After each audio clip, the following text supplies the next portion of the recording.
Hello, my dear friends. Are you all ready for the next topic?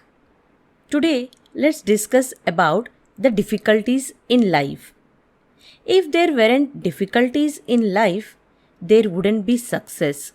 Don't get upset over things you can't control because if you can control them, there is no use of getting upset in the first place. You can't always control everything that happens to you in this life, but you can control how you respond to them. You must not let your emotions get the better of you. There is always a great deal to be angry about, but anger doesn't change anything. Remember that as you breathe right now, another person somewhere takes his last. So, stop complaining and learn to live your life with what you have.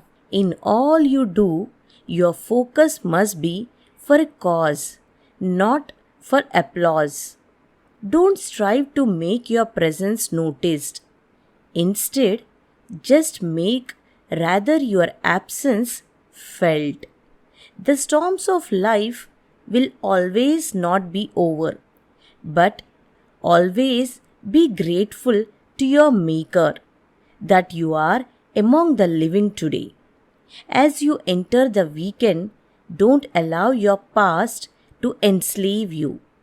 Yesterday is gone, never to come back, and so just soldier on. Life is short, and so don't allow stress to sink your happiness. Always be happy. Have a great day. God bless you all.